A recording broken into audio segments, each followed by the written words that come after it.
former Jharkhand Chief Minister, BJP top leader Arjun Munda is with us tonight.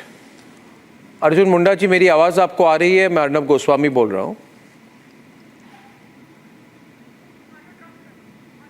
Okay, audio drop है, so we'll go back to him in a bit. Let's go to the panel. Abhishek is with us tonight. Arjun जी, मेरी आवाज़ आ रही है? मैं अर्नब गोस्वामी बोल रहा हूँ.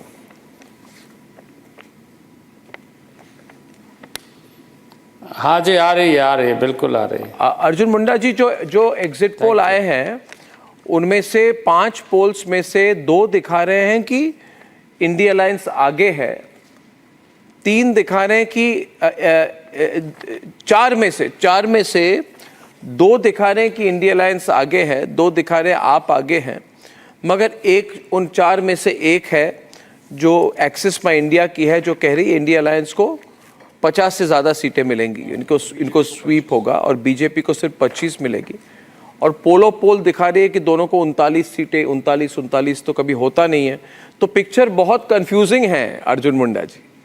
अगर एग्जिट पोल तो देखा जाए कुछ कहा नहीं जा सकता, ऐसी स्थिति क्यों है?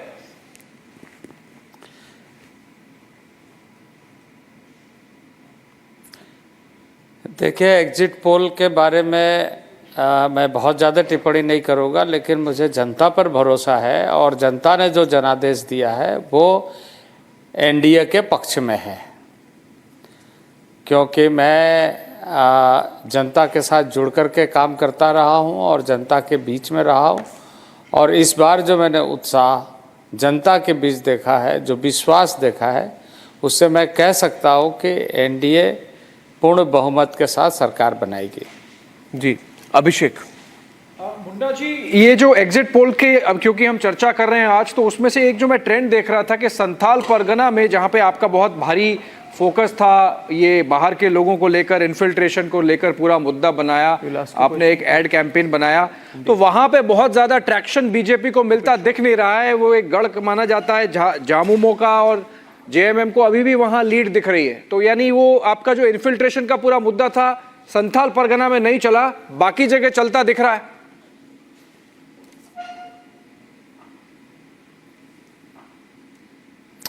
देखिए, मुद्दा ही नहीं बल्कि वो एक सच्चाई है कि घुसपैठिए एक समस्या बनते जा रहा है झारखंड का, और उसको संरक्षण दे करके उसका राजनीतिक लाभ लेने की कोशिश हो रही है.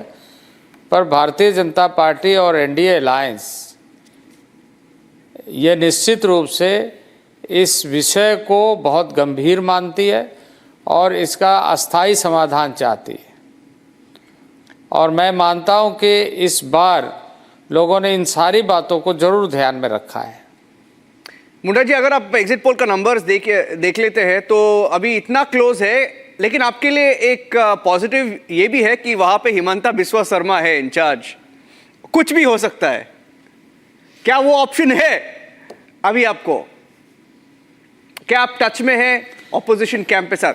नहीं, देखिए, सभी समर्पित कार्यकर्ता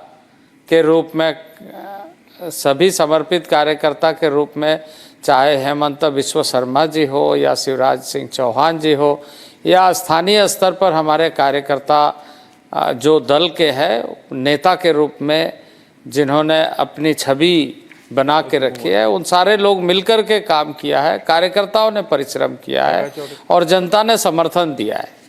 तो निश्चित रूप से मैं पुनः कहूँगा कि यह परिणाम हमारे पक्ष में होगा.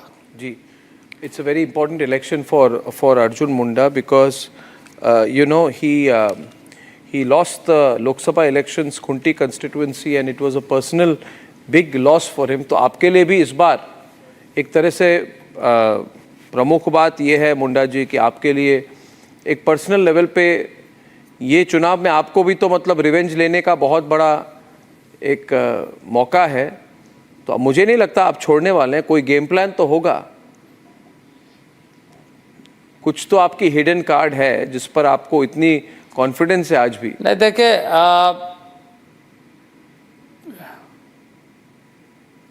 बिल्कुल कॉन्फिडेंस है, और जनता ने खास करके लोकसभा में हम अधिक सीटें जीते हैं, पर कुछ सीटें, और मैं स्वयं भी उस चुनाव में हार गया, पर मैं यह कहूँगा कि अब विधानसभा चुनाव में लोगों ने इस बात को महसूस किया कि जो गलतफहमी पैदा करने की कोशिश की ट्राइबल्स के बीच में, अब वो इस बार सफल नहीं होंगे। अब उस समय में संविधान बदलने की लोगों ने बातचीत की कि संविधान बदल जाएगा। संविधान कैसे बदलेगा, कैसे संविधान बदलता है? लेकिन गलतफहमी पैदा करने का भरपूर लोगों ने कोशिश किया और उसका लाभ ले करके लोगों को बरगलाने की कोशिश की। जी, well, best of luck Arjun Munda ji. 23 तारीख को पहला इंटरव्यू आपके साथ, जो भी रिजल्ट हो हम मान के चलेंगे रिपब्लिक नेटवर्क पर होगा। बहुत बहुत धन्यवाद। Thank you very much. Opening the debate Shehzad Poonawalla tonight, Savio Rodrigues, Sameer Chowgaonkar, senior journalist Ratan Sharda.